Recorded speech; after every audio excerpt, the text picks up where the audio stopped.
O Heer van die hemel en die aarde, U is alomteenwoordig. En is tot U wat ons bid. Stel asseblief ons oë en ons ore, ons gedagtes, en in my geval my mond in asseblief. Stel asseblief ons hartklop in, dat ons hart kan klop soos wat U hart klop. Laat ons sien wat U sien. Wat vanaand gebeur, liewe Vader, is tot eer van U, liewe, en dit is om ons verhouding te bou met U. Kom gebruik dit in U guns, kom maak ons rustig, kom spits ons ore vir ons Heilige Gees, sodat ons kan luister wat U vir ons wil leer. Nie net vir almal wat hier sit nie, maar ook vir my. U is 'n wonderlike God, en ek dank ook U dat ek veilig tot U gekom het.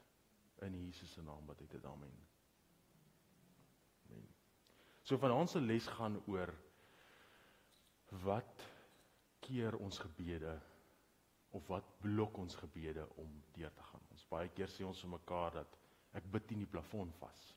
So dis nou daai goedjies. Nou, daar's 'n lang lys, en ek glo dat die Heilige Gees kan vir almal van ons maan en 'n klomp dinge opbring wanneer dit kom by ons gebede wat geblok word.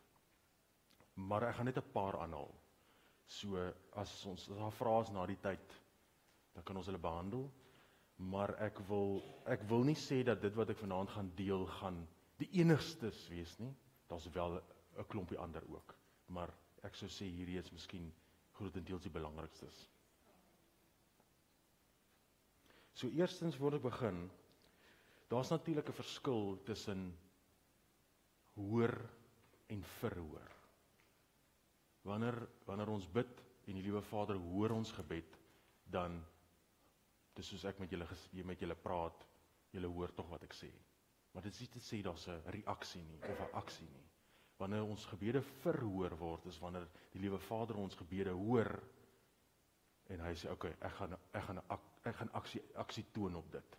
En dis die verhoor gedeelte. So die verskil tussen die twee wil ek graag uitlig. So my vraag aan julle is, wanneer julle bid, kry julle wat julle voorvra? Nie altyd nie. Wanneer julle bid, skuif die berg, soos wat ons van lees. Wanneer ons vir genesing bid, en ons sê, by the stripes of Jesus you are healed, sien ons die genesing daarvan. Nie altyd nie, ook nie dadelik nie. So, dis 'n moeilike vraag om te vra, of om in te kyk en te sê dat wat is fout by my, dat wanneer ek sê, by the stripes of Jesus you are healed, dat dit nie gebeur nie. So, presies. Ja, so ek sê nie dit is verkeerd nie, maar ek vra, ons moet pas op dat ons hy vraag vir onsself vra, en dink daar is fout met ons, omrede ons nie gesien het, daar skuif die berg nie. Ons moet pas op vir daai. So ek wil dit eintlik uitbring, want baie keer, veral nuwe mense, kom tot op die punt en sê, ek wil nou uittreë, en ek wil ook vir iemand gaan bid, en dan gebeur daar niks nie, dan dink ek, wat is fout met my? Maar dit is nie, jy is net die draer daarvan, soos wat Tannie Paula sê. So, voor ek kom by die punte van wat ons gebede blok, wil ek eers vir julle verduidelik, wat gebeur in die hemel, wanneer ons bid? Wat dink julle wat gebeur in die hemel wanneer ons bid? Tannie Paula, nie elke keer nie, asseblief. So, Openbaring 5, vers 8 tot 14, as julle wil blaai soontoe. So, daar lees ons van Openbaring 5, vers 8. So daar lees ons wat gebeur wanneer ons bid. So julle kan saam met my lees as julle wil. Ek lees uit die boodskap weergawe. Dit het die hemel in beroering gebring. Nie slegs die 4 lewende wesens nie, maar ook al die 24 leiers van die kerk sak toe uit eerbied en aanbidding op hulle knieë voor die lam neer. Elkeen van hulle het 'n goue musiekinstrument vasgehou. Hulle het ook goue bakke by hulle gehad. En onthou nou wat ek mee begin het met die eerste les is, teken nou die prentjie in julle kop, soos wat ek aanlees. Want dit spreek nogal van baie. Ek wens ek kon nie voor staan met 'n goue bak, sodat julle kon sien hoe dit lyk. Ekskuus, nou weet ek hoekom Dion altyd so met sy toukie karring.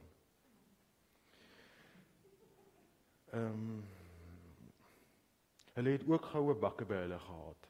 Uit elke bak het daar die lekkerste geur gekom. Ek kon sien dat dit die gebede van die Christene was, wat almal in die hemel so lekker is om te hoor. Die 4 wesens en die leiers van die kerk begin toe die pragtigste lied te sing, wat ek nog nooit gehoor het nie. Dit was die eerste maal wat hulle die lied gesing het. O, hoe groot en belangrik is U. U kan die boek vat en die seels breek. U is mos die lam wat gesag het, wat geslag is, ekskuus. U bloed, ja, U lewe, het U gegee sodat mense God se mense kon wees. Maak nie saak waar hulle bly of watter taal hulle praat nie. U sorg dat hulle God as heerser oor almal erken. U maak dat hulle God met oorgawe soos priesters dien. Hulle sal ook eendag oor al die mense van die wêreld heers. Dan vers 11. Toe ek weer kyk, het ek duisende engele gesien, wat rondom die groepie leiers van die kerk, die 4 lewende wesens en troon staan. Hulle het in 'n massakoor gesing. Die lam met die wond aan die nek is die belangrikste oor die belangrikstes. Soek jy krag, jy sal dit by hom kry. En rykdom, dit is by hom. En die kuns om te lees, te leef, gaan leer dit by hom. By hom is die mag en die belangrikheid en die eer en lof. Ja, sommer alles. So, ek gaan nou 'n bietjie verder gaan, maar sien nou hierdie prentjie waar ons sit en ons bid.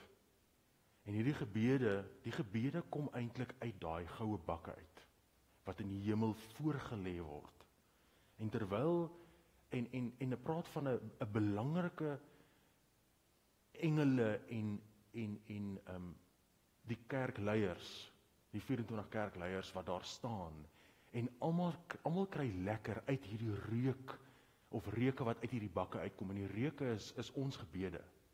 En dit maak, die effek daarvan maak dat hulle begin sing, en 'n nuwe lied sing, een wat nog nie gehoor is nie. So, dit is die impak wat ons gebede het. Dis nie iets ligteliks of hoe ook al nie. Dit teken nogal 'n prentjie. En die rede hoekom ek dit vir julle aanhaal is natuurlik, is dat ons moet besef hoe belangrik ons gebed is. En wanneer ons bid, dat ons dit nie ligtelik moet opneem nie. Vers 13. Toe hoor ek alles in die skepping ook saam begin sing. Letterlik alles en almal. Ek het hulle in die hemel en op aarde, onder die aarde en in die see was, het gesing.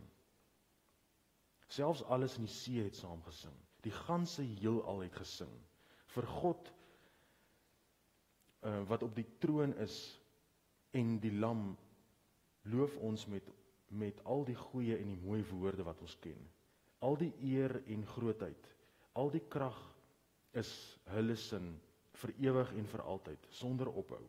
Die 4 lewende wesens het gesê, beslis ja. Die 24 leiers van die kerk het gekniel en God en die lam aanbid. So, my vraag is nou, wanneer ons bid, sien jy jou gebed as vurig? Is dit 'n kort gebed? Is dit 'n lang gebed? Loof en prys jy hom in sy gebed? Of raak jy aan die slaap wanneer jy bid? Soms. Ek dink almal van ons gaan kom op daai plek waar ons 'n kort gebed het, 'n oomblik 'n lang gebed. Vandag word ons wakker en ons bid en dan word ons in die slaap. So, ja, ek wil nie sê dis reg of verkeerd nie. Maar as ek kyk na die effek wat dit het in die hemel, hierdie welrekende geur wat opgaan wanneer ons bid, dan wil ek amper sê, daai gebed wanneer ons aan die slaap raak, wat se impak het dit binne in daai geur? Het daai gebed wat ons wat ons sommer net aframmel of verkeerd begin of hoe ook al, of nie sy naam groot maak nie, het dit 'n effek van 'n nuwe lied wat hulle in die hemel sing. En dis nou nogal een van daai oomblikke van, ek kyk nou hier binnekant en ek wonder by myself, joh, ek gaan miskien volgende keer 2 keer dink voor ek bid. Of nie, is ek verkeerd? Maak het net vir my sin, maak het vir julle ook sin.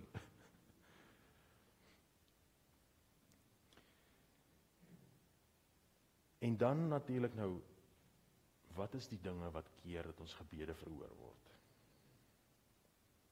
Nou die heel eerste ding en die eenvoudigste ding is natuurlik, wanneer ons ophou om te bid. Ons moet tog aanhou bid. Die skrif sê tog, hou aan bid. Moenie ophou nie. Ons moet natuurlik deurdruk, soos wat Jesus deurgedruk het, nou dag het ook aangehaal, maar soos wat Jesus deurgedruk het, al het hy geweet, hy gaan gekruisig word, het hy deurgedruk, hy het aangehou, hy het aangegaan tot op die einde toe. So moet ons aanhou om te bid. Ons moet nie stop nie. Ek sê nie dis waar rondom jou dag moet gaan nie, maar as jy die oggend gebid het en jou dag begin en jy weet, okay, ek kom by die werk aan en ek het 'n moeilike oomblik, dan moet ek bid daarvoor.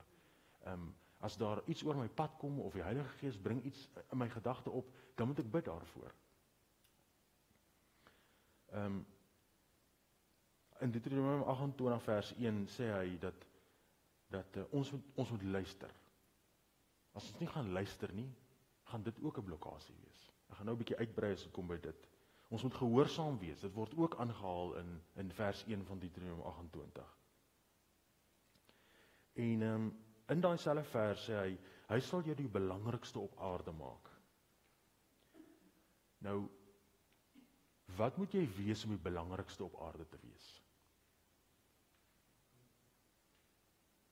Ekskuus tog?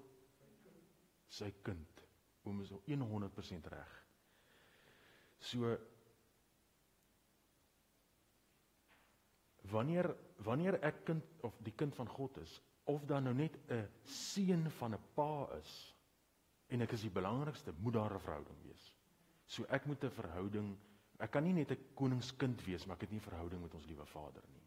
So, belangrik om dit so te sien.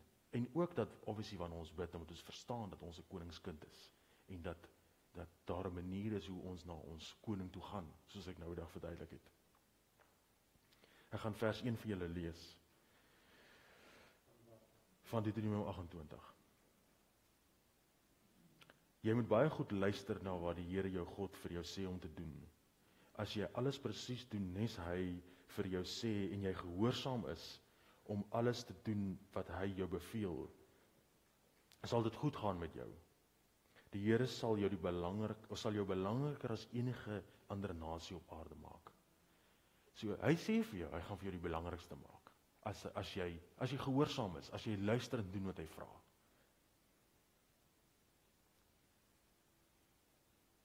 Dan, ek het nou die dag het ek met die vorige les het ek so ietsie aan die kant af ingegooi. En die van julle wat nou al 'n entjie gevorder het, as dit kom by Bybelskool of Bybelstudie of hoe ook al, praat hulle van Strongs. So jy kan basies, en sekere Bybels haal dit aan, maar jy kan basies gaan en gaan klem lê op 'n woord in die Bybel.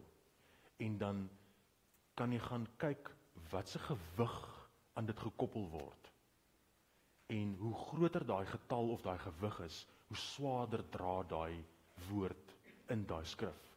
Nou as ek nou vers 1 moes vat en ek gaan kyk na dit waar dit aangehaal word of hoe ook al, dan sê dit vir my, hoor jy, dit dra 'n swaarder gewig. So ook in Deuteronomium 28 vers 13 word die presies dieselfde aangehaal. As jy baie mooi luister wat die Here julle God beveel en presies doen wat hy sê, sal hy julle die belangrikste op aarde maak. Julle sal oor ander nasies heers. Julle sal altyd die sterkste wees. So hy lê natuurlik klem op dit.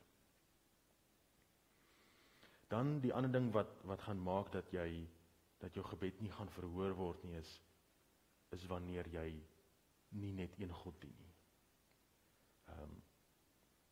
Deuteronomium 28 vers 14 sê, wees baie versigtig dat julle niks naalaat wat die Here wil hê julle moet doen nie. Wees veral versigtig dat julle nie voor ander gode buig of neerbuig en hulle aanbid nie. En dit is eintlik al vanselfsprekend. Ons moet net een God dien. Soos Johan altyd sê, hy is 'n jaloerse God. So ons kan nie een oomblik vir hom dien en die volgende oomblik 'n ander God dien nie, want dan gaan ek wil amper sê God gaan daar staan en sê maar dis een oomblik vra jy nou vir my en 'n ander oomblik vra jy nou vir hom. So dit maak ons nie heeltemal sin nie. Ons moet natuurlik gehoorsaam wees. Ongehoorsaamheid maak natuurlik ook dat ons gebede nie verhoor word nie. Hierdie maak nou dalk vir my 'n bietjie meer sin as wat dit vir julle doen, maar alles draai rondom daai Deuteronomium 28. Wat eintlik dan nou vorder na vers 14 vorder dit met die ongehoorsame gedeelte en ons het ons nou al met vorige lesse daaroor gepraat. Om terug te kom na dien net een God. Matteus 22 praat ook, haal eintlik dan nou aan die eerste gebod. Vers 37 as julle wil saamlees. Weer het Jesus hom nie laat vastrek nie. Jy moet die Here jou God lief hê met alles wat jy is en het. Niks in jou lewe mag so belangrik soos God wees nie. Hierdie opdrag staan bo aan die lys. So dis die eerste gebod. Ek gaan nou gaan ek die 10 gebooie aanhaal. So en dan net om daarby te staaf Johannes 14 vers 15, jy het nou nie nodig om soontoe te blaai nie, sê wanneer jy my liefhet, sal jy doen wat ek vra. Of dan nou, ek dink is in 1953 weergawe sê, sal jy my gebooie onderhou. So is belangrik hy het vir ons reëls aan mekaar gesit, of dan nou wette, die 10 gebooie, en as ons uittreë uit dit uit, dan gaan ons hom kwaad maak. Die stertjie gaan ek nou vir julle aanhaal, want daar is 'n stertjie rondom dit. So, prentjie tyd. En miskien, nie getuienis. Altyd lekker om 'n getuienis te vertel, want dit is iets wat, ons lees nie in die Bybel van dinge wat gebeur het, en Jesus se krag, en allerhande sulke goedertjies, maar wanneer daar 'n demonstrasie is van wat op die aarde gebeur, of tussen ons gebeur, dan is dit soos, bevestiging eerstens, hy lewe nog, en sy krag is nog net so sterk soos wat het was 2000 jaar terug. So, ek wil nou nie te veel tyd steel nie, en daar's eintlik nogal vreeslik baie binne in die storie, en ek wil nou nie te veel aanhaal nie, maar ek wil ook hê dit moet kragtig wees. So, in 2022, toe haal die donaals van die huis af. Ons is nie mense wat kompetisies inskryf en allerhande sulke goedertjies nie. En sy sê vir my die een dag kom ek by die huis en sy sê vir my, nee, maar hierdie spesifieke tannie was weer daar. En as ons iewers was, dan vertel sy vir die tannie en as die volgende dag hoor, dan gaan hulle soontoe. En andersom. En die tannie sê toe vir Heidi, maar hulle is nou al afgetree, hulle het 'n vakansie geboek in die Kruger vir 14 dae. En hulle kan nie gaan nie. Die oom het stop daar staan 'n bietjie siek en hulle besluit nie, maar hulle gaan nie gaan nie, maar hulle kan dit kanselleer nie. En ek sê vir Heidi, sê vir die tannie ons sal gaan, né? Yes, en die volgende dag, of die volgende oomblik, toe die tannie nou weer kom, en Heidi sê, dit is, toe kom sy na my, tannie sê is reg, ek soos, sjo, ek is 'n bietjie in die wind geslaan, want sulke goed gebeur nie met ons nie. En, in elk geval, so gaan die tyd verby, want ons moet nou begin dinge reël, en hoe ook al, 14 dae in die kreer, 2 verskillende plekke, en baie opgewonde, en tyd stap aan, en op 'n stadium,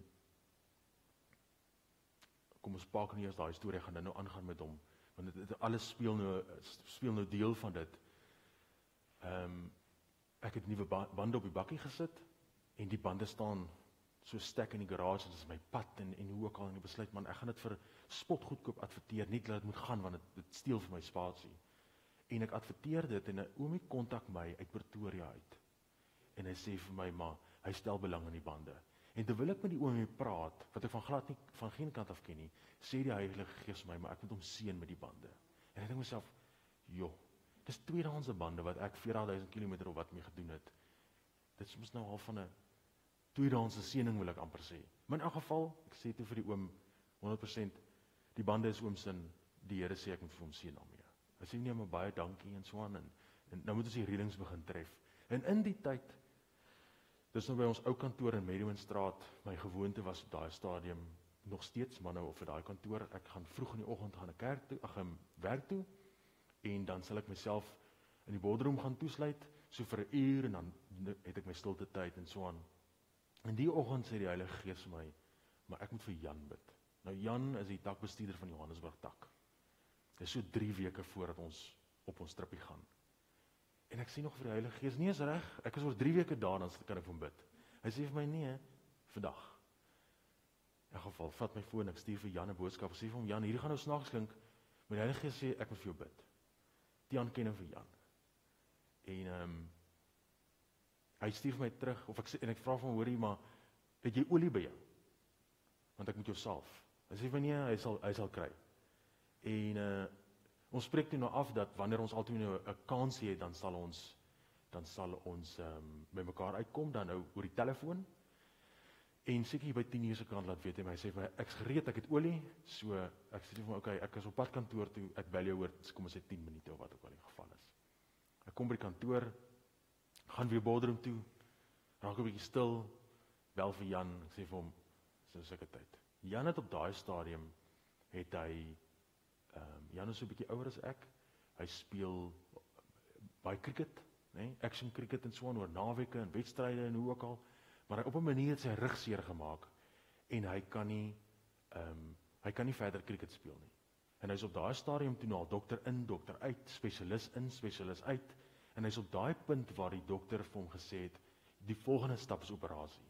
Hy het nou al plate geneem en al sulke dinge, maar daar is operasie wat moet volg. En Jan het nie mediese fonds nie. Hy is toe op daai stadium besig om mediese fonds te soek, om te kyk en wat is die termyn en die kostes en hoe ook al, want hy weet, hier kom ek movies, ek kom geld, en hoe gaan hy dit dek, hy kan dit nie kontant doen nie. En ek sê vir Jan, ek moet vir jou bid vir jou rug. Die Heilige Gees sê vir my, bid vir jou rug. En ek bid vir Jan oor die telefoon, ek salf hom oor die telefoon, en onder andere het hy egskeiding deurgegaan, en so 'n jaar of 2 voor dit, en dinge het net begin volg daarna. En dit was baie duidelik die effek, of die rug, die seer rug was die effek van dit. Die duiwel kom maar net baie keer en dan dink jy dis 'n swaai van 'n cricketbat wat nou iewers jou rug seer maak. Maar in elk geval, bid vir Jan en ons praat nie weer nie. En intussen tyd reël ek met die oomie om die bande toe kom haal, en hy ken toe nou iemand wat ek in die kant ken, en die kom tel nou die bande toe nou op, en allerhande sulke dingetjies. Maar die oom sê vir my, maar wanneer jy deur Pretoria kom, laat weet my asseblief, want hy wil asseblief my ten minste kom dankie sê in persoon. Ken hom van geen kant af nie. Dis nie 100%. Ons ry toe die dag, ek kan nie onthou of dit Saterdag dink ek gery het of wat dit was nie. Ry ons die dag 1 ry ons Bloemfontein toe. Die volgende oggend laat weet ek vir Jan en vir die oomie om teens, ek laat weet hom en ek sê vir hom vir hulle, ons is op pad, ons is op tyd, ons behoort so laat daar te wees, of ook maar ek praat met julle nader in die tyd. Kom op Pretoria aan, kom by die kantoor en die oom is nog nie daar nie, en ons het 'n nuwe kantoor gekry, so ek wou graag gaan kyk hoe lyk die nuwe kantoor, En ek stap in, en ek gaan groet vir Jan, en hy begin my deur die kantoor vat, en toe ons so by die kantien gedeelte kom, steek hy vas. En hy sê vir my, hoorie, JP, ek wil net vir jou sê, nadat jy nou vir my gebid het, ek geen meer rugpyn nie. En ek het weer begin cricket speel. Ek sê in die mediese fonds en ook al, ek sê, nog nie weer daaraan geraak en ek het nie nodig nie. Sê, prys die Here daarvoor. Anyway, maak klaar, stap af, hier's oom Teens, groet vir oom Teens, staan en gesels met oom Teens, en dis eintlik maar wat ek vir julle wil vertel. En, oom Teens hy's toe 'n polisieman, hy's in forensies, redelik hoog op, en gesels 'n bietjie met die oom en so aan, en ek het agtergekom in my eerste gesprek met hom oor die telefoon, kom ek agter, maar ek praat met hom op 'n ander manier. Toe hy vir my sê, ek kan nie onthou wat hy het vir my gesê, ek hoop ek sien jou, toe sê ek vir hom, nee, moenie sê hoop nie, sê glo.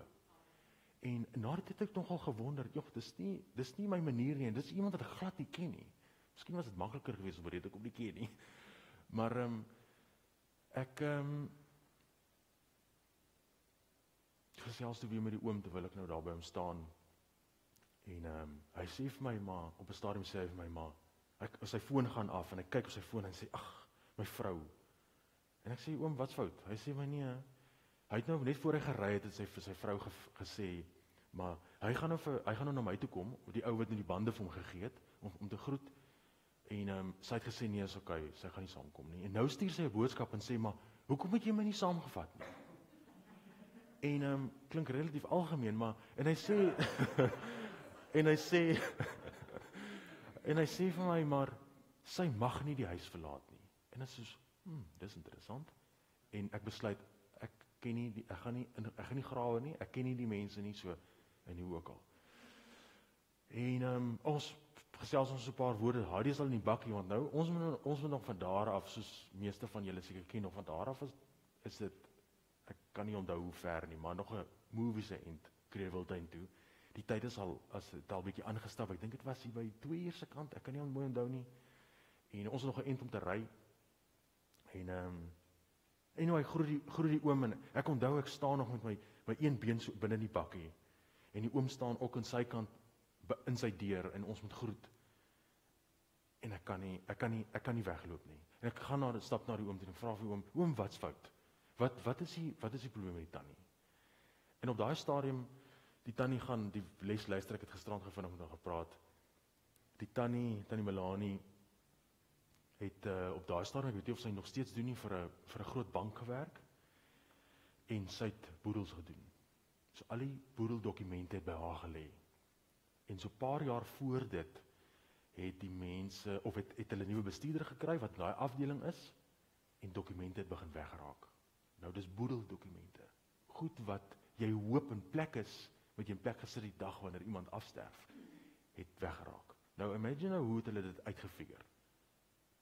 1 of 2 of 3 mense moes tot op daai punt toe gekom het, en toe kom hulle agter, o gat, ons het nie die boedel-inligting nie. Die testament nie. En dit is so ver gevorder, dat die tannie word die volgende dag, of die dag daarna, ingeboek in 'n neurohospitaal, een of ander groot neurohospitaal, in Pretoria of iewers daar. Nee, dis so ver dit gevorder het. Die tannie, ek weet nie, ek ken nou nie die detail nie, maar hulle het vir gesê, sy mag nie haar eiendom verlaat tot daai oomblik nie, want hulle is obviously bang met wat sy gaan doen. En in elk geval, en ek onthou ek sê vir die oom, daar's net een persoon, of een mens, wat daai tannie gaan genees. En sy naam is Jesus. En ons groet die oom in ons ry. En op die, ek weet nie wat sy N3, dink ek, is ons, en ons al so 40-45 minute weg uit die stad uit. Dit begin nou, die verkeer begin nou so 'n bietjie afneem, die pad maak so 'n bietjie oop, ons kan 'n bietjie ry. Jesus, in die volgende oomblik slaan die Heilige Gees my met 2 goed. En hy sê vir my, daardie persoon wat vir daai tannie gaan bid, is jy. En hy gee my 2 verse. Johannes 14 vers 15, wat ek nou aangehaal het, as jy my liefhet, sal jy doen wat ek vra. En die ander ene is Johannes 12 vers 26. Ek net gou vinnig 'n bietjie dink. Ek gaan hom vir julle lees. Julle kan so lank so toe blaai as julle wil.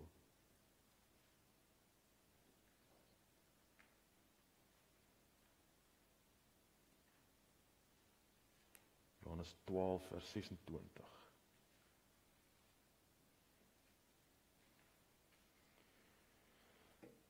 Die boodskap weergawe sê, iemand wat my wil dien, moet dus bereid wees om my voorbeeld te volg. Jy moet in enige situasie presies doen wat ek sou doen. Ja, in hierdie lewe moet hy aan die werk wees op plekke waar ek graag sou wou werk. Nou, toe hy dit vir my sê, is dit soos, ek kan nie hierdie ding laat gaan nie. Ek het geen keuse nie.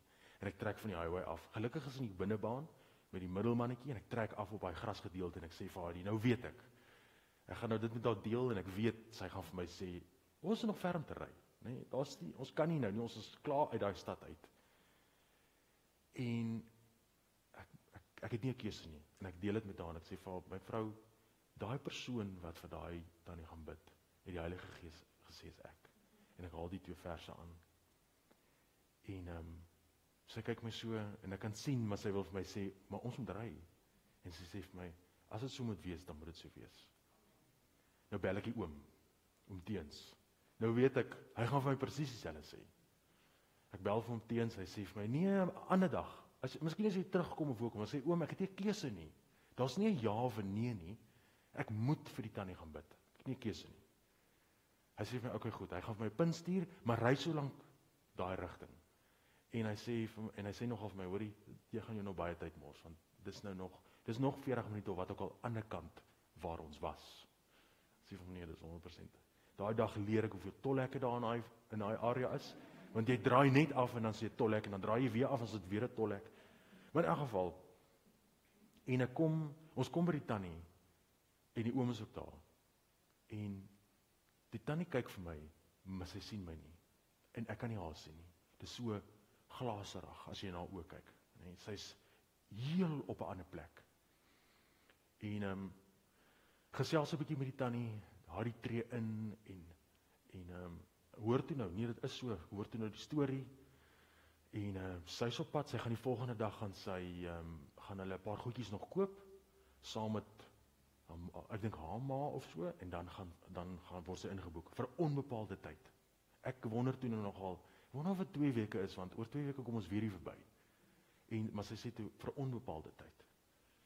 En begin vir haar te bid, en ek onthou, Heidi het 2 goed beleef, terwyl ons daar was, en onder andere het sy, oor die tannie het op 'n stadium, sy ken nie ons area nie, maar sy praat van Voelklip. En terwyl ons bid, sê Heidi vir my na die tyd, sy sê vir my, sy het gesien, die tannie sit met 'n handvol pille. En bid vir die tannie, en maak klaar, en hoe ook al, en ons is daar weg. Dis toe daai oomblik van, by the stripes of Jesus you are healed, en hier spring die tannie nie op nie. Maar ek weet, met tyd, ek weet nie wat die Here se plan is nie, ek het gedoen wat hy my gevra het, want ek het hom lief. Ek was gehoorsaam gewees, en dan gaan ons. Ons kom my aand, ek weet nie, 6 uur, nee, 8 uur, dink ek, 8 uur kom ons in die Kruger aan, en ons vakansie begin. In 2 lodges, 7 dae by die een, 7 dae by die ander, alles is gebetaal, al wat ons moet net eet en diesel ingooi. Kruger ingewees en uitgewees, lieflik het geniet, en ek later sê ek vir haar, hoorie, dis vir my baie interessant, op daai stadium, voor ons weg is, het ons gereeld geleentheid gekry om hande op te lê en vir mense te bid en hoe ook al. Hier is ons 14 dae in die Kruger, ons kry nie een geleentheid nie. En ek sê vir haar, die Here het ons gestuur hierna te vir 'n rede, nê? Want ons het, was nou by Jan gewees, maar daai tannie aangeraak. Anyway, nou probeer nou praat ek met hulle oor die doop en al sulke dinge, nou hoop ek, hulle gaan vir my sê op pad terug, kan ek hulle sommer kom doop, en ek is opgefeier, daai vurige gedeelte. Maar in elk geval, dit gebeur toe nou nie, en hou toe so 'n bietjie kontak, die tannie het op 'n stadium vir ons gelaat weet en gesê, hulle het gedink ons is engele, wat daar opgedaag het. nê? Hoe wonderlik om daai rol te kan probeer speel. En op 'n stadium besluit hulle gaan 'n toer vat en hulle gaan afkom hiernatoe. Hulle het in ons kerk kom bywoon een Sondag. Hulle het nog daar rond gesit. Daar waar julle rond sit, het hulle nog langs ons kom sit. Dion ontmoet. Familie van hulle wat in Oudtshoorn bly, was na ons daar. Alles kom bevestig wat ons gesê het. Hulle ken toe ook vir Dion hulle. En maar in 'n geval, hierdie tannie se lewe is omgekeer. Ek sê nogal vir haar, ek sê vir haar, imagine nou net, hierdie tannie kom in hierdie neurohospitaal wat die wêreld ken, in, tussen 'n klomp siek mense, maar sy sweef so hoog. Sy het mense aangeraak, sy is aangeraak gewees, die oom is aangeraak gewees. En ek het gisteraand het ek vinnig met haar gesels om te hoor, hoe gaan dit met haar? Sy is aangestel as 'n diaken. Sy het haar hele lewe omgekeer. Sy sê vir my, maar die beste van alles is, sy sien nie meer aardse goed nie. Wat vir haar die belangrikste is om 'n kind van God genoem te word. Heeltemal omgekeer. So prys die Here daarvoor. Dit is nou 'n lang storie, maar dink nou net vir julle, wat sou gebeur het as ek en Hadi nie gehoorsaam was nie? As ons, ek moes eintlik begin het om te sê, en ek glo meeste van julle doen dit, as voor ek, of wanneer ek in die voertuig klim om te ry, langpad of hoe ook al, dan bid ek glo meeste van ons en sê, liewe Vader, hou ons veilig, neem beheer oor ons voertuig, dat ons veilig aan die ander kant uitkom, die mense wat ook op die pad is, dat hulle ook veilig daar sal uitkom. En ek onthou daai spesifieke slag gebid, liewe Vader, gebruik ons net waar U wil. Gebruik ons op hierdie vakansie. Nou,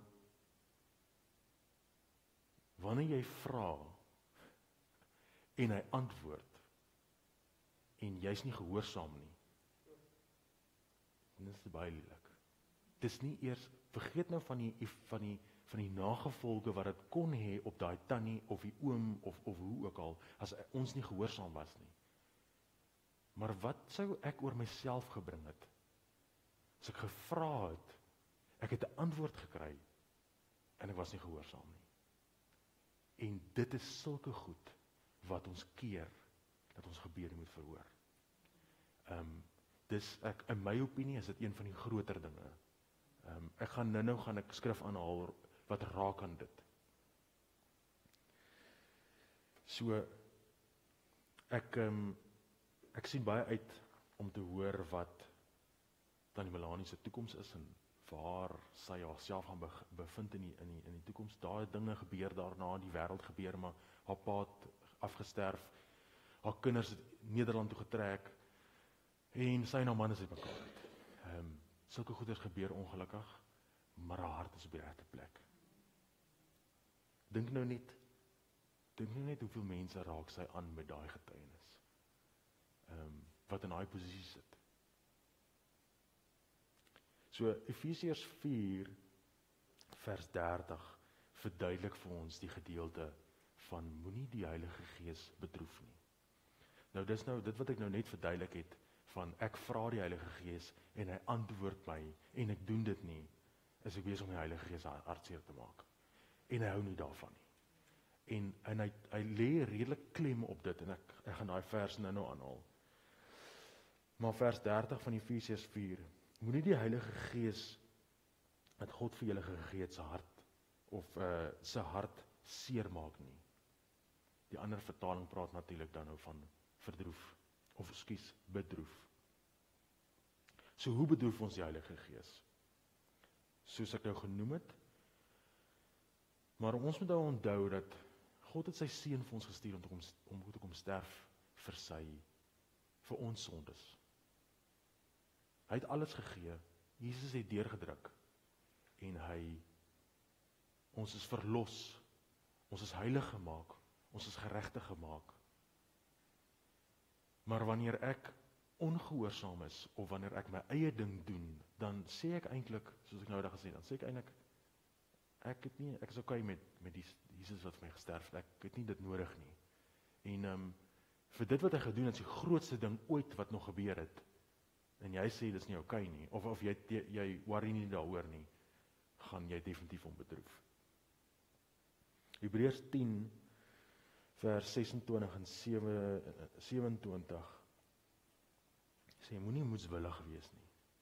Nou moedswillig, hoe die skrif dit beskryf, is wanneer jy weet wat om nie te doen nie, en jy doen dit. So, weer eens 'n prentjie, jy word bekeer, word gedoop, jy word geleer,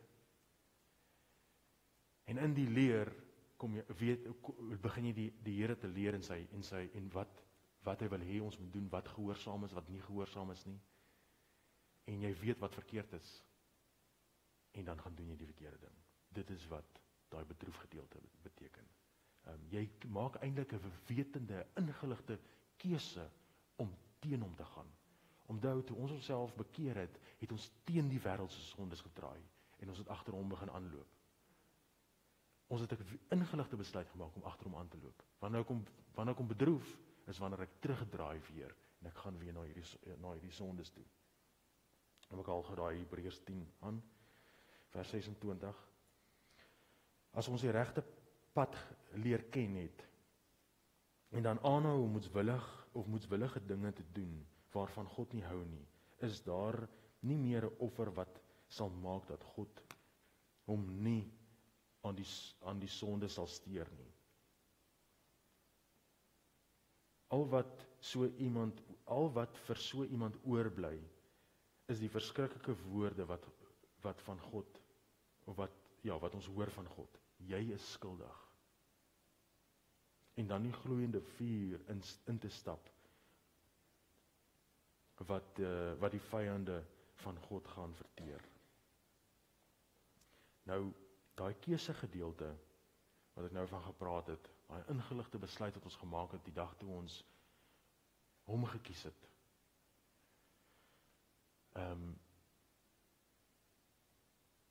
Ons lees in Johannes 6, lees ons van die twee visse en die 5 broodjies, waar Jesus die brood gebreek het, vir sy disippels gegee het, hulle het dit gaan uitdeel vir die mense. En soos julle almal weet, is dit die woord wat gebreek word, en hulle gaan deel dit uit, of in die geval, ons deel dit uit. En daai mandjies wat ons van lees, wat teruggekom het met oorige kos, sal altyd so wees. Dit gaan nooit ophou nie. Maar dan lees ons daarna, maar Jesus het homself semi-verskoon van hierdie mense. Onthou, as ons lees in die Nuwe Testament, en ons lees die evangelies, dan lees ons oral waar Jesus rondbeweeg, en daar het volgelinge bygekom. Ons lees die hele tyd van, sy volgelinge het meer geraak en meer geraak. Nêrens lees ons dat mense, of dat hierdie lot mense het minder geword nie, of mense het weggegaan, of agtergebly, of ook al. Hy het letterlik van plek na plek geloop, en het massa mense hom fisies gevolg, agter hom aangeloop. En ek dink op 'n stadium het hy seker maar so 'n bietjie gatvol geraak van dit, en hy wou alleen wees, want hy wil 'n intieme verhouding bou en hê met ons liewe Vader. So hy wou ook stil wees op 'n plek waar ander hom nie pla nie. En hy het weggeloop, of uit hulle uitgeloop. En op 'n stadium het die disippels agtergekom, maar Jesus is nie by nie, en hulle het hom gaan soek. En ek dink dit was Petrus gewees, wat toe by hom aangekom en gevra het, maar Here, waar was u? Of waar is u?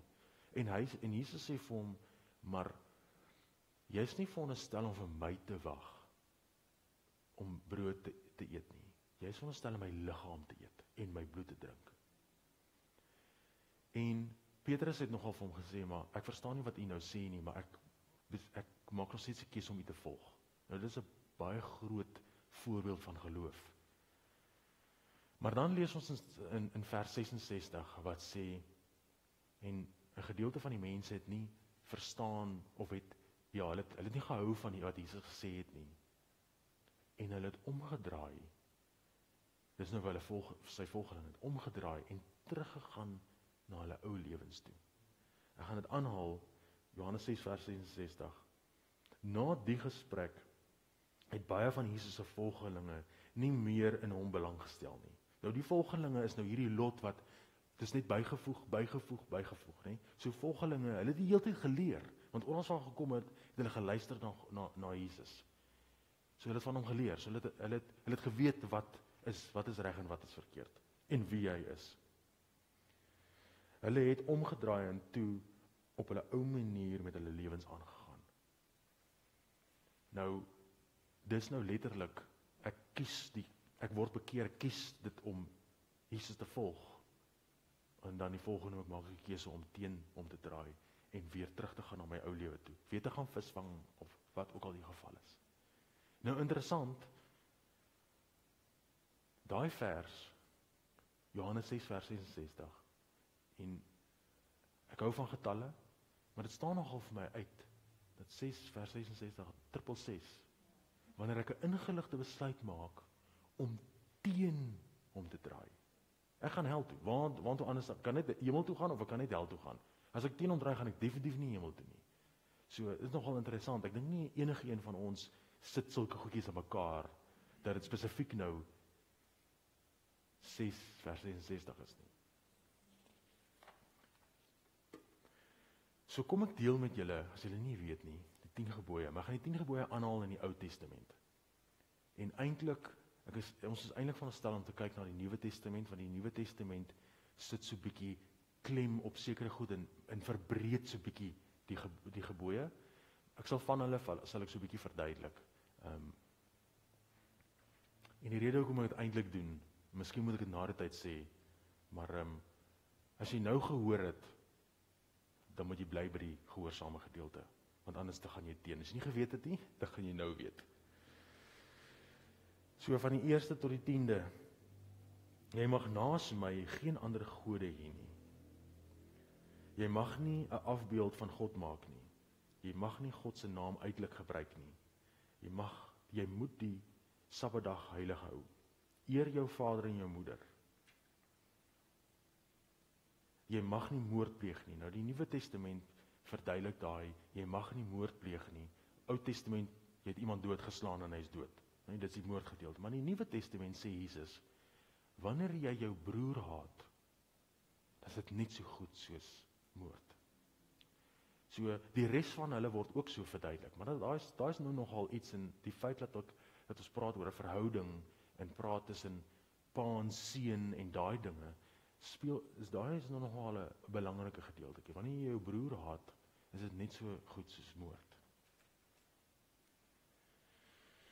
Jy mag nie egbreek pleeg nie, jy mag nie steel nie, jy mag nie leuns vertel nie, jy mag nie begeer nie.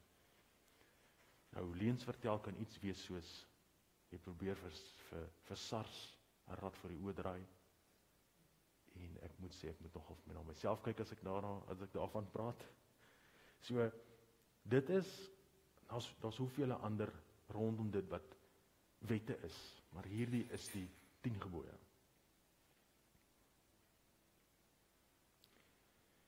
Dan, as julle wil, kan julle na Matteus 5 vers 19 toe gaan. Matteus 5 vers 19. Dit lê nou klem op die 10 gebooie en hoe belangrik dit is. Is julle daar? Kan ek voortgaan?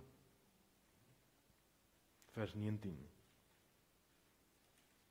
As jy dit sou waag om een van die voorskrifte in hierdie wette ignoreer, hoe onbenullig dit ook al is jy in groot moeilikheid by God. Jy is nog dieper in die moeilikheid as jy ander mense leer om hierdie voorskrifte te ignoreer. Nou daai leer is nie net ek wat nou hier voor staan en vir julle leer nie, maar enige een van ons wat vir iemand sê, dit is oukei om 'n leuen te vertel. Dit is oukei om my uitveer by die werk te vat. Dit is deel van daai leer. So hierso sê dit nie net vir die ou, julle het nou saam nou gelees, daar staan nie, dit is net vir die ou wat die voorstaan of die onderwyser of hoe ook al nie. Dit is vir almal van ons. Aan die ander kant, as jy alles doen wat die wet sê en ook ander mense leer om presies dieselfde te doen as jy te doen, sal jy definitief 'n plek in die nuwe wêreld, in God se nuwe wêreld kry. So ek glo almal van ons wil na God se nuwe wêreld toe gaan. Dis natuurlik die hemel. Ek het hier vir myself geskryf, wie gaan saam met my hemel toe?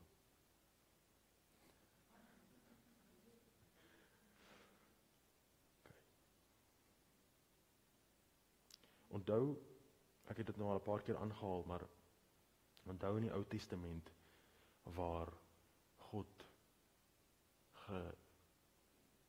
geposisioneer was in hierdie allerhoogste of allerheiligste gedeelte en hoe ons hom moet benader en dat die priester, die hoëpriester van daai tyd net kon ingaan as hy vlekkeloos was, heilig was, geen sonde teen iemand gehad het nie en ensovoorts. Nou is ons in die Nuwe Testament, hy lewe nou binne in ons, maar en die feit dat Jesus gekom het en hy het dit nie veroorsaak nie, maar hy het gekom om van sondes te sterf, het hy eintlik gesê, ons is nou soos daai hoëpriester. Ons is nou heilig gemaak. Ons is nou geregtig gemaak. En ek moet nou eerlik met julle wees, ek het op 'n stadium het ek in my kop gehad dat geregtigheid hang van my af. Ek moet seker maak dat ek geregtig is. En toe agtergekom, dis glad nie die geval nie. Dis wat Jesus kom doen het, wat maak dat ons geregtig is. Maar ons moet nou geregtig bly. Ons moet nou heilig bly. Want weer eens sê ek, as dit wat hy vir my kom gee het, nie volhou of aanvaar nie, dan beteken dit wat hy gedoen het eintlik maar net niks nie. Want dan sien ons eintlik maar onsself weer in, ek moet myself nou eers skoon was en hoe ook al, voor ek in daai allerheiligste kan ingaan. Soos nou laas Woensdag het ek vir julle daai vinnige getuienis gelewer van of wat die oomblik waar ek voor by die Mighty Men gestaan het en ek gevoel of ek getrek word hier na die een kant toe en toe kom ek agter maar ek het nie gebid die oggend of die Bybel gelees nie en toe sê vlees vir my maar ek moet daar agter in die hoekie gaan sit en Bybel lees en bid sodat ek myself kan geregtig weer verklaar. En dit werk nie so nie, want dit is hy wat ons geregtig kom verklaar.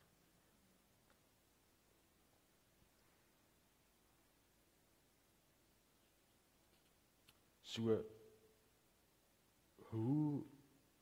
in kort, hoe bly ons heilig? Hoe bly ons geregtig? En die sterker ding rondom dit is om nie teen hom te draai nie. Ons is nou geleerd, ons is nou ingelig, is om nie teen hom te draai nie. So wat is 'n afgod? Wie kan my 'n voorbeeld gee van 'n afgod? Selfoon.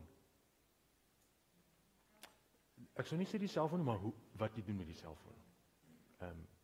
En hoe jy jou aandag aan hom gee. As 'n voorbeeld is daar nog. Ek het nie eens gedink aan 'n selfoon nie. Kinders, geld. Enigiets wat jy bo God stel. Aha. Baie goed, ek gaan nou by daai nou kom. Dankie aan Andrei. So mammon, ons almal ken die woord mammon, is die gees van geld of eintlik die begeerte vir geld. So ons almal het geld nodig om te lewe. Maar wanneer ek heel nag lê en heel dag lê om of aan planne werk om geld te maak en te hoe ook al, of dalk mense in te doen om by die geld uit te kom, dan heers mammon in jou lewe. En ons almal ken die skrif wat sê jy kan nie twee gode dien nie. Jy moet kies wat se een jy dien. En ons het nou net gehoor hoe belangrik keuses is, né? Drank. En miskien nie spesifiek drank nie, maar 'n verslawing. Wanneer ek is eintlik haal dit baie goed aan wat die oom nou gesê het, dis wanneer ek meer tyd spandeer of dan nou nie tyd met God spandeer nie, maar ek besluit om te drink of om my selfoon rond te lê en Facebook rond te hardloop of TikTok of wat ook al die geval is, in plaas van om met hom tyd te spandeer. Ek moet eerlik wees, ek gereeld kry ek myself waar ek wil nou 'n bietjie rustig wees of hoe ook al, en dan vat ek my selfoon en dan gaan ek is nou nie eintlik op Facebook nie, ek is ge-add op Facebook, Heidi het haar profiel verander en my naam ook al bygesit, maar ek het nie Facebook nie, TikTok nie, of Instagram of enigiets van daardie nie, maar ek is 'n lid van die 4x4 community. So nou vat ek my foon en dan is dit soos, wat gaan ek nou klik? Gaan ek nou die Bybel app klik, wat reg langs aan hom is, of gaan ek nou vir community se app klik? So, ek moet dan die keuse maak, waar spandeer ek my tyd? Jy kan jou liggaam as 'n afgod dien. Weereens, as jy meer tyd in jou liggaam spandeer, as wat jy aan God spandeer. En interessant, daar's iemand wat gym, want hy wil gesond wees, maar dan is daar iemand anders wat gym toe gaan, want hy wil sy liggaam opbou, want hy wil die ander mense moet vir hom kyk. Dis nou die verskil tussen geld en geldbegeer. Dis wanneer jy daai gedeelte, wanneer daar ander bydele of voordele is vir jouself, as dit kom by wat jy dan doen. Ons almal moet gesond wees, ons almal moet nou en dan 'n bietjie afleiding kry, of hoe ook al, maar het gaan oor daai begeerte, daai tyd wat oom André van praat. En ons kan natuurlik vir onsself die vraag afvra, waar spandeer ons meeste tyd? Of meeste van ons geld dalk? Sport kyk is seker nou nie die einde van die wêreld nie. Maar wanneer jy dinge begin aanhang ensovoorts, te.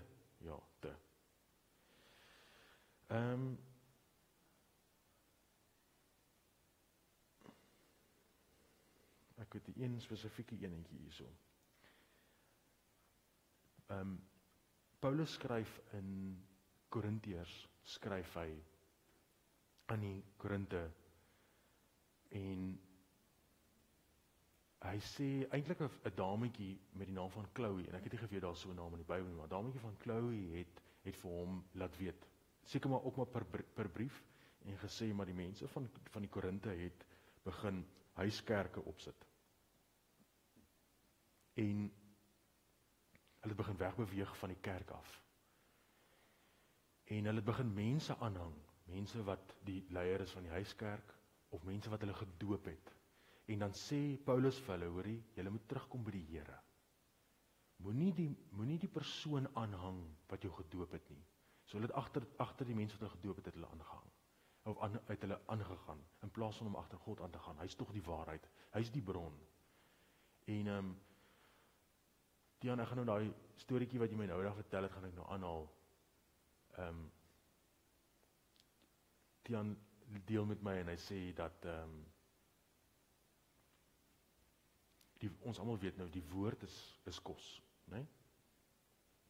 Maar wanneer jy 'n videoetjie kyk of iets in daai lyn, dan is dit soos 'n supplement, né? Jy's by die gym, jy moet reg eet, maar ons eet nie altyd reg nie. So nou neem jy 'n supplement om deel te maak van jou inname van voeding, sodat jy die maksimale daar kan uitkry. Nee, dis ons maar hoe dit werk. Maar jy kan nie lewe op supplements nie. Jy moet eet. Nou die supplements, nou die videoetjies.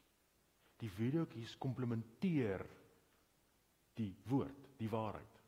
En ek sê vir hom, okay, ek hoor jou, maar wanneer jy in die supplement winkel instap, dan is die rakke vol supplements. Wat sê een is die regte ene?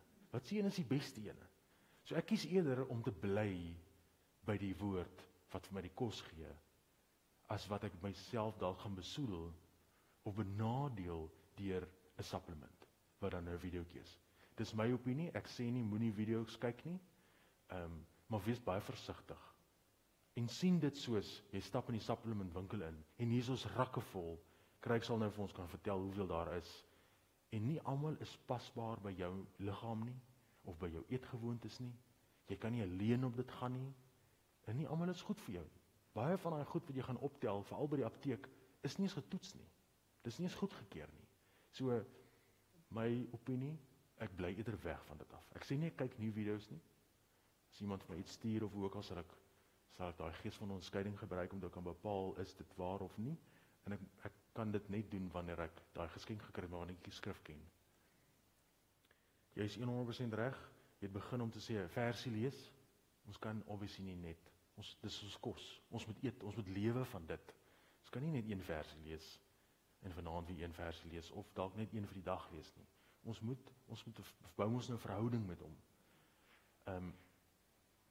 Ek wil ook aanhaal hier 'n baie belangrike punt aangehaal, want in my lewe persoonlik spandeer ek nogal redelik baie tyd in dit en Bybel lees en gebed en hoe ook al. En ek moet sê in die laaste paar weke moet ek kort vir myself sê, hey, pas op vir te besig raak. Pas op vir te besig raak en al my tyd aan dit spandeer, want dan lê hierdie aardse verhouding daaronder, ek en Heidi. Onthou, sy is net geleen vir my. ek moet daar die dag teruggee vir die liewe Vader, en hy moet tog kan sê, ek het mooi nagekyk. So, ek moet kort vir myself sê, stadig net so 'n bietjie, ek moet nie te veel, nee, nie te veel nie, ek moet daar nie afskeep nie. Ja, want dis die heel eerste plek waar die duiwel gaan kon karring, is daar. Hy weet hy kan nie met God karring nie, maar die tweede belangrikste is die huwelik. OK. So, natuurlik, wanneer, om nou weer terug te kom, wat is 'n afgod, en al die ander dingetjies, en baie keer, ek moet sê, ek hoop die volgende 3 lesse, gaan ek afstap van hierdie maning af, want dit voel die hele tyd vir my asof alles wat ek oordra is om onsself, om binnekant te kyk, maar dit is belangrik, ons moet binnekant kyk. Maar, indien ons by die punt kom waar ons besef, ek het gesondig, ek het teen hom gedraai, het 'n ingeligte besluit gemaak om teen hom te gaan, dan moet ons so gou as nou moet ons vergifnis vra teen dit, of vir die liewe Vader. Maar ek wil nie eintlik 'n gewig hier aan koppel nie, maar ek dink ons gaan vir ons res van ons lewens gaan ons vergifnis vra. En ons gaan die dag wanneer ons voor hom staan, gaan ons weet of hy ons vergewe het vir daai kere wat ons regtig teen hom gegaan het. Daar's 'n verskil tussen ek is kwaad vir die Here en ek het hom bedroef. So Galasiërs 5 vers 17 en 18. Onthou, sondige begeertes is die vyand van die Heilige Gees. Maar die omgekeerde is ook waar. Die Heilige Gees is 'n vyand van elke sondige begeerte. Daarom kan julle nie die een dag aan julle sondige begeertes toegee en die volgende dag aan die kant van die Gees probeer staan nie. Julle kan nie so leef nie. As julle lewe deur die Heilige Gees beheer word, hoef julle nie meer die reëls en voorskrifte van die wet te gehoorsaam nie.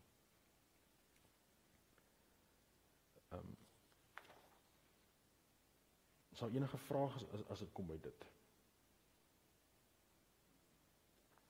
So ons moet kort vergifnis vra as dit kom by daai bedroef gedeelte verhaal. Dan die laaste stukkie, moenie nagmaal speel nie. Dis nou die boodskap wat, so ek laas ook gesê, altyd sulke opskrifies, en dit is nogal mooi gestel, moenie nagmaal speel nie. Kom ons kyk wat sê 1 Korintiërs 11, van vers 27 af, oor dit, wanneer ons nagmaal speel. As jy dit op so 'n traak my nie agtige manier doen, is jy amper net soos die mense wat Jesus geslaan en gespot het toe hy gekruisig is. Hulle het nie besef wat die dood van Jesus regtig vir mense beteken nie. Wil jy regtig soos hulle wees? Sekerlik nie. Kyk dan diep binne in jouself en soek die redes hoekom jy die nagmaal eet. Toets jou gesindheid voor jy die brood en die wyn vat. As jy die nagmaal gebruik, maar jy gee nie om wat die brood en die wyn beteken nie, kan dit ernstige gevolge vir jou hê. Jy gee die Here dan alle rede om jou te straf. Wil julle die bewys hiervoor hê? Kyk net hoeveel van julle het nie meer behoorlike krag om uit die bed op te staan nie, en ly aan allerlei siektes, partye selfs dood. Nou, ek glo meeste van ons het, toe ons baie jonger was, het ons nagmaal geneem en ons nie geweet hoekom nie. Ek onthou toe ek op koshuis was, kom die ou nogal die Sondag terug van 'n naweek by sy ouers, na hy lank weg was, of lank in die koshuis was, en hy kom breek by ons, dat hy in die kerk sit die Sondag saam met sy ouers, en dis 'n nagmaal Sondag, en toe hy toe hy die sappie gooi, toe tik hy hom so 2 keer op die bank. En hy grap daaroor, want dit is wat ons maar gedoen het as ons 'n shot in die bar gevat het. Ons hom 2 keer so getik en is soos, regtig, weet jy wat jy gedoen het? Ek weet daai stadium het ek dit nie geweet nie, maar jy speel nagmaal. Jy dink, alles is okay, moenie worry nie. Jy bring daai oordeel oor jouself. Ek moet eerlik wees, ek het al in die kerk gestaan, hierso by ons, waar mense dink, dit is hulle staan in die bar, en hulle gooi daai sappie weg, so as dit 'n tequila is. Ja, daai, en as ons dan gaan en ons kyk weer binnekant, soos wat daai skrif sê, kyk binnekant, en ons gaan kyk, en ons gaan soek, hierdie, waar is die krag? Is ek dood in die gees? Dan is dit, dis die manier hoe ek nagmaal gevat het, is dalk die rede hoekom ek in daai posisie is. So,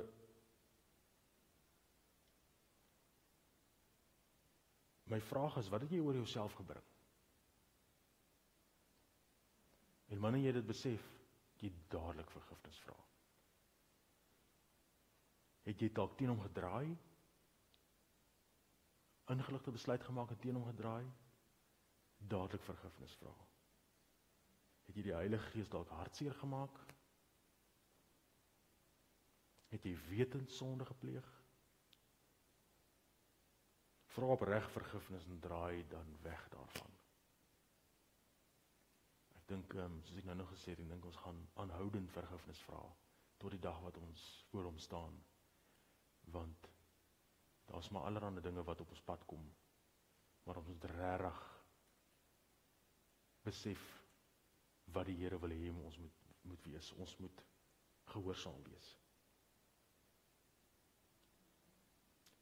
Enige iemand vra? Het julle 'n bietjie hard geslaan vanaand? Dis goed as dit het. Oopgemaak. Ja, ek kry my kort waar ek bid en vra, Liewe Vader, stel my oë in sodat ek die wêreld kan sien soos wat U dit sien. Want dan gaan ek dinge begin raak sien. Vroeër hierdie week stuur een van die manne van Nol vir my 'n boodskap en hy sê vir my, hy stuur my 2 skrifte aan, die oggend het hy gelees en hy's besig met 'n striweling en hoe ook al, en die 2 skrifte wat by hom opgekom het, spreek toe reg in dit in, wat hy mee sit. En hy stuur nogal die boodskap wat hy vir my wys het, te sê, die Gees is my, ek dink dis wat hy gesê het, die Gees is besig om my daar in te haal soos 'n windhond. En ek sê vir hom, ja, maar wanneer jy vra dat die Here jou oë vir jou moet instel, dan weet hy jy het hulp nodig. Hy hoor jou gebed, hy gee vir jou die leiding daarvan, hy antwoord jou op hy gebed, hy gee vir jou daai skrif, sodat jy daardeur kan werk en sterker aan die ander kant kan uitkom. En ek sê nogal vir hom, hoe spesiaal is jy nie? Laat hy jou hoor en jou so antwoord. En dit is hoe jy dit moet sien. Nie die Heilige Gees jaag my soos 'n windhond nie. Maar wanneer my oë ingestel is, dan is die perspektief heeltemal anderste, want dan sien ek die lig. Ek sien nie die donker nie.